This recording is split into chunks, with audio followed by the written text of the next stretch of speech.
গানে, গল্পে, কবিতায় ও সঙ্গীতে রবীন্দ্র স্মরণ।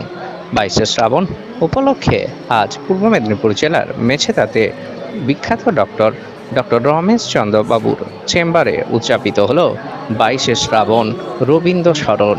এই রবীন্দ্র স্মরণ অনুষ্ঠানে বহু বিশিষ্টজন অংশগ্রহণ করলেন। এই প্রসঙ্গে আমরা ডাক্তারবাবুর সঙ্গে কথা বলে নেব। ডাক্তারবাবু আমাদের জানালেন,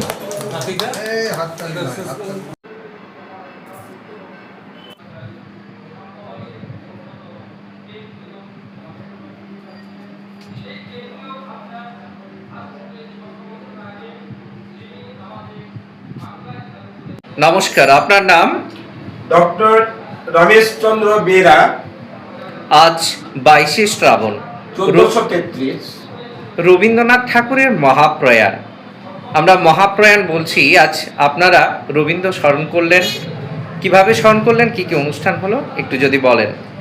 আজ 22শে শ্রাবণ 1433 কবিগুরু রবীন্দ্রনাথ ঠাকুরের 86তম মৃত্যুদিন আমরা পালন করলাম আমার চেম্বারে।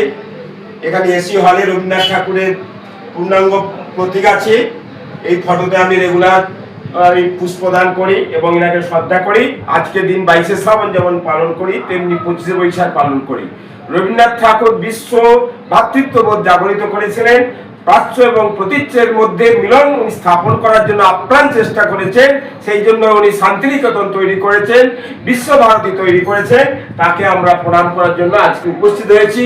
সাঁতরাগাছি থেকেও আমাদের কবি সাহিত্যিক বন্ধু দিলীপ পাল এবং তার স্ত্রী এসছেন এখানকার রবীন্দ্র শিক্ষা নিকেতনের আমাদের সেক্রেটারি। এখানে এসছেন কবি ও কবিতার কবি মান্নান এবং এখানকার গায়ক কার্তিক সামন্ত। আর এসছেন কবি মিশ্র, অক্ষয় কুমার মিশ্র, আবৃত্তিকার, কবিতা লেখেন আমাদের প্রশান্ত শেখর ভৌমিক। আজকে সভাপতিত্ব করলেন মাননীয় গণেন্দ্র রায়, মেছেদার একজন বিখ্যাত তিনি সভাপতি। 25 বছর বয়স থেকে আজকে 85 বছর 86 বছরে পদার্পণ করেছেন।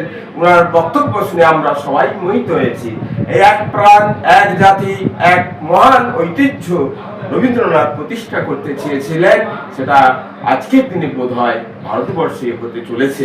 এই ভারত তীর্থ চিত্ত পুণ্য তীর্থে জাগরে ধীরে, এই ভারতের মহামানবের সাগর তীরে হেথায় দাঁড়াই দুবাহু বাড়াই নবীনর দেবতারে, উদার ছন্দে পরমানন্দে বন্দন করিতারে।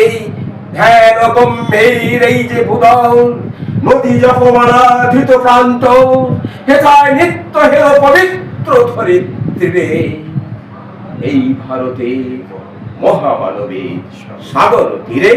ধন্যবাদ, নমস্কার। আসছে না আটকে যাচ্ছে না।